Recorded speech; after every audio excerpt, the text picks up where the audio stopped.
हिंदी रीपो में आप सबका स्वागत है। आज की कहानी है एक ऐसे दौरे की जिसने पूरे देश में जुनून की एक लहर दौड़ा दी। ये कहानी है उस वक्त की जो फुटबॉल के भगवान लियोनेल मेसी भारत आए थे। ये एक लाइन है, लेकिन ये पूरी कहानी बयां करती है। देखिए, जब कोई हीरो आता है तो दुनिया देखती है, खूब तालियां बजती हैं, पर असली सवाल तो ये है कि जब वो हीरो चला जाता है तो पीछे क्या बचता है।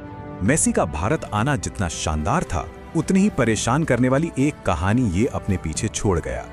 चलिए इस चमक और इसके पीछे छिपे अंधेरे दोनों को जरा करीब से समझते हैं।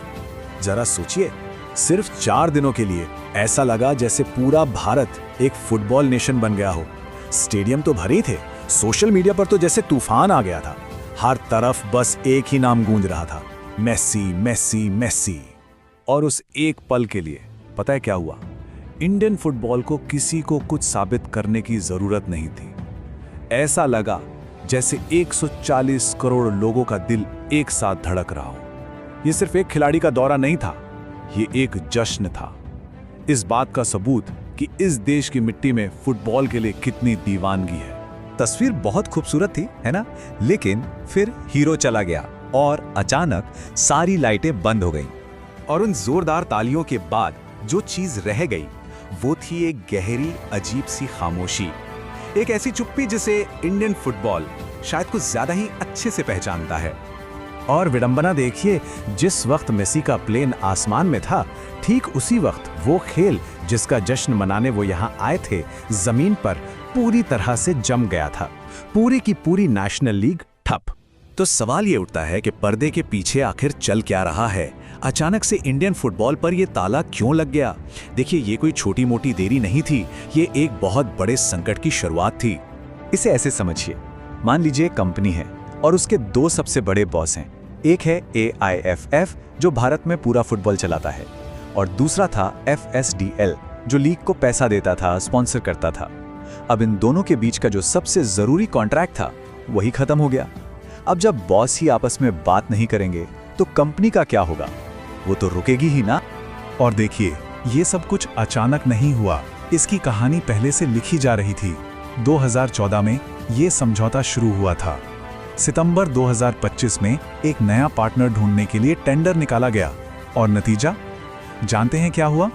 0। एक भी कंपनी आगे नहीं आई। और फिर 8 दिसंबर 2025 को वो दिन आया जब ये समझौता ऑफिशियली खत्म हो गया और इंडियन फुटबॉल एक गहरे अंधेरे में चला गया। और इस एक फैसले का असर बहुत भयानक था। सोचिए, क्लब सीजन की तैयारी नहीं कर पा रहे हैं, खिलाड़ियों के कॉन्ट्रैक्ट हवा में लटके हैं, सालों से जिन सुधारों का इंतजार हो रहा था वो रुक गए, और बेचारे फैंस, उनके हाथ में सिवाय कंफ्यूजन के कुछ नहीं बचा। और जब सिस्टम पूरी तरह से फेल हो गया तो वो लोग सामने आए जिनका सब कुछ, जिनका करियर दांव पर लगा था, हमारे खिलाड़ी। और उन्होंने तय किया कि अब और चुप नहीं बैठेंगे। स्टार डिफेंडर संदेश झिंगन ने जो कहा वो सबकी आवाज बन गया। उन्होंने कहा, हम जहां हैं ये अब सिर्फ एक देरी नहीं है, ये एक ठहराव है। हमने बहुत मेहनत की है, बहुत कुछ कुर्बान किया है। हम अपने सीजन को इस तरह खामोशी में खत्म नहीं होने दे सकते। बात इतनी बिगड़ गई कि खुद टीम के कप्तान सुनील छेत्री को पब्लिकली अपील करनी पड़ी कि कोई तो आए और इस मुसीबत को हल करे। संदेश झिंगन ने इस दर्द को और साफ शब्दों में कहा, ऐसा लग रहा है जैसे हम सब कुछ बंद करने के करीब हैं। और दूसरी तरफ इसी दौरे पर करोड़ों खर्च कर दिए गए। और यहीं से वो सबसे बड़ा, सबसे चुभने वाला सवाल खड़ा होता है जो इस पूरे तमाशे ने हमारे सामने रखा है। Olympic gold medallist Abhinav Bindra ने इस पूरी सिचुएशन को एक लाइन में समेट दिया। उन्होंने पूछा, एक समाज के तौर पर क्या हम खेल का कल्चर बना रहे हैं या सिर्फ दूर से सितारों का जश्न बना रहे हैं? और अब वो सच जो आंकड़ों में छिपा है, ये फर्क आपको हैरान कर देगा। स्क्रीन पे देखिए, 120 करोड़ रुपए। जी हाँ, रिपोर्ट्स के मुताबिक 120 करोड़ रुपए वो रकम थी जो मेसी के 4 दिन के दौरे पर खर्च हुई। और अब दूसरी रकम देखिए, 35 करोड़ रुपए। ये वो रकम है जो पूरी की पूरी नेशनल लीग को 1 साल चलाने के लिए चाहिए। 120 करोड़ और 35 करोड़, ये 2 नंबर, बस यही 2 नंबर पूरी कहानी बयां कर देते हैं। हीरो आया, तालियां बजी और वो चला गया, और इंडियन फुटबॉल, वो बेचारा ठीक वहीं का वहीं खड़ा रह गया। तो ये हमें एक बहुत बड़े सवाल पर लाकर छोड़ देता है क्या हम एक देश के तौर पर सिर्फ दूर से सितारों का जश्न मनाते रहेंगे या फिर अपने खेल को, अपने खिलाड़ियों को बचाने के लिए भी कुछ करेंगे?